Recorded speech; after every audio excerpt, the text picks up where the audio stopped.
Hey there, I'm Harrison Biddle with eXp Realty in Myrtle Beach, South Carolina. And today I want to give you a little mid-year market update for our market in Myrtle Beach, the whole Grand Strand area, comparing the first half of 2024 to the first half of 2025 to give you an idea of where the market's heading. So let's jump right into it.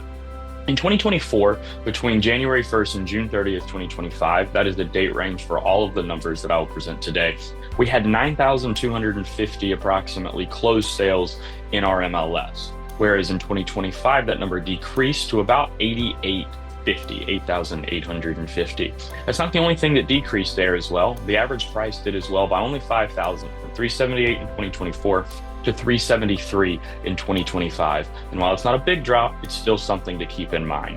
Now, another big thing of why prices have dropped is there's a lot more inventory on the market. And when, there's more inventory and there's less buyers, prices come down a little bit. So there's about 1,000, I think it's 1,200 exactly, more listings active on the market today than there were at this point in time last year. The days on market has shifted up as well from 110 to 128.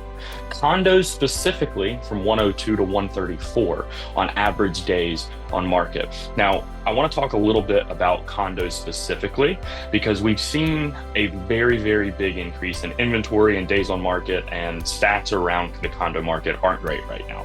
And a lot of people want to know the reason why. One, obviously taxes, they go up every single year. There was a lot of people buying these properties in 2021 and 2022 on not necessarily inflated rental numbers, but no one traveled in 2020. So 2021 and 2022 were the best rental markets we ever saw, just like it was the best real estate market we ever saw either. And so with that, people were buying on numbers that were then going to decrease. And at the same time, their taxes went up a little bit and their insurance went up a heck of a bit. And that coupled in with that many people buying them and there being a little bit of an oversaturation in the rental market, rental numbers have come down. And that means these people that were buying on 10% down, because you could do that for a second home in 2021 and 2022, their margins are just too tight. And so they're trying to sell, and a lot of them are having to take losses because of this. The months of supply for condos specifically, this time last year was 6.2. It had already begun to get worse there. It's now 8.1.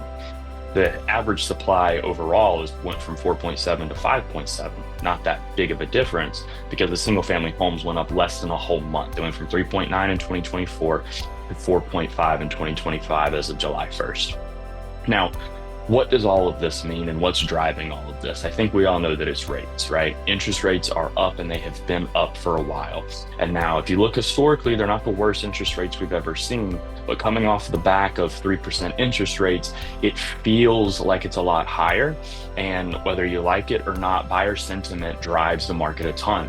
And so if buyers were thinking they were getting a 3% rate 2 years ago, and now they're getting a 5% rate or a 6% rate, it's a lot different. So let's talk a little bit more about the rates. So rates at the beginning of the year were pretty stable until about March.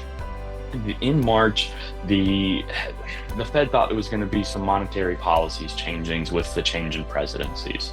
And so rates increased temporarily. Since then, they've kind of trickled back down. They're still fluctuating here and there. But they've stabilized a lot with signs that inflation's cooling down. So what can we expect to see? The Fed has come out and said that because they see inflation cooling down, there's potential that we could see more rate decreases throughout the year. But with that being said, and what we've already seen the first 6 months of the year, there are a lot of things that may be completely out of anybody's control that are going to affect the market. Tariffs can cause issues, wars can cause issues, and if the inflation just doesn't cool down and goes back up, we've got a whole nother issue on our hands. So although the way that things are trending now, it looks that rates will get a little bit better. And I think that if we see rates get better, I think we'll see pretty much the market as a whole tend to get better a little bit. Condos still going to be tough because it's not the rates so much as it is everything else around those.